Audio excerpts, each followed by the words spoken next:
He told me his voice machine had listened to me and indicated I was being deceptive.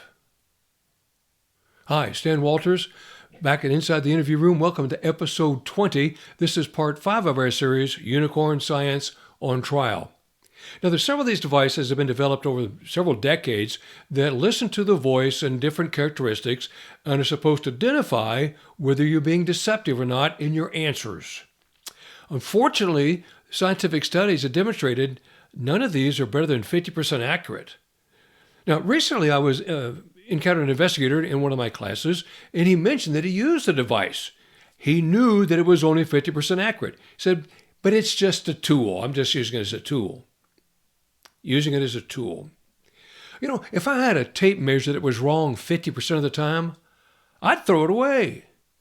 Let's take serious. If NASA, in its plans to go back to the moon or colonize Mars, had a piece of equipment that was wrong 50% of the time, they get rid of it. So your mind grabber for this block.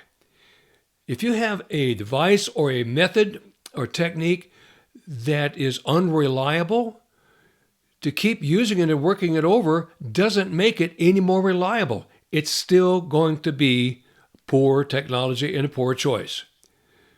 So take a look at the evidence of what's going on and go back and look through our series here, Unicorn Science on Trial, and see where we're wasting time and effort in some of these different techniques and methods. They're not giving us the results that we want. Now, be sure to subscribe. Hit the subscribe button so you get notified of upcoming episodes. Next week, we're going to start a new series about the cognitive process and ways that you can flag spots that you need to follow up on as an interviewer. So remember, what happens in the interview room echoes in the courtroom. Be safe. I'll see you next week.